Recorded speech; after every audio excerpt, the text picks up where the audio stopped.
챗봇이라던가 디지털 휴먼이라던가 메타버스 이런 환경에 있는 디지털 제품이나 서비스들은 우리가 단순히 사용한다는 컨셉이 아니라 우리가 그 환경에 가서 실제 살기도 하고 또 거기에 있는 디지털 어셋들, 디지털 제품이나 서비스 안에서 구현되어 있는 것들이 실제 내 삶에 영향을 미치기도 하잖아요. 이제는 제품의 서비스를 내가 사용자로서 그냥 사용하는 의미가 아니라 나랑 같이 공존하고 나랑 같이 살아가는 그런 형태의 기술이나 혹은 제품, 서비스, 이제 그런 경험들이 되게 중요한 시대가 된 거예요. 그래서 그런 부분들을 어떻게 사용자 경험으로 정의할 수 있을까에 대한 고민을 많이 했습니다.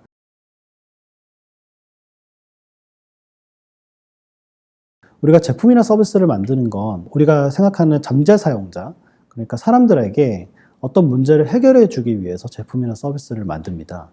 근데 그렇게 문제를 해결해 주겠다고 나선 창업자가 정작 사용자를 잘 모른다면 사용자들한테 어필할 수 있을까요? 저는 못한다고 보거든요.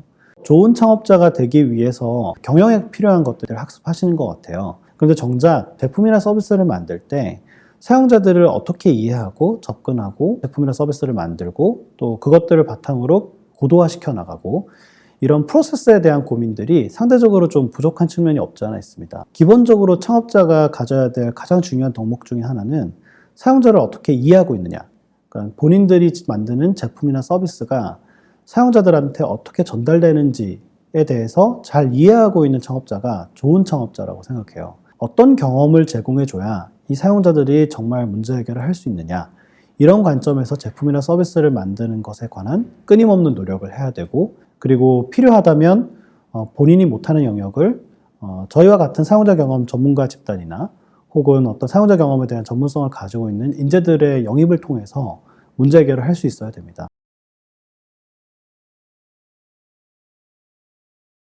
UX 리서처나 PO 이런 직군들에 이제 또 관심 있어 하는 사람들이 많은데요. 사용자 경험이라는 분야를 제대로 다루려면 일단 사용자에 대한 이해도 해야 되고요. 그리고 경험에 대한 이해도 해야 됩니다.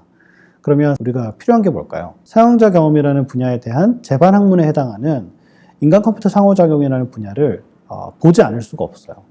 대부분 사용자 경험이라는 분야를 학습하고 싶어 하시는 분들이 대학원 진학이나 이런 걸 고민하게 되면 TCI라는 분야를 떠올리게 되는데, 이 분야가 사실은 굉장히 다학제적이고 조금은 학습하기가 어려운 분야이기도 합니다.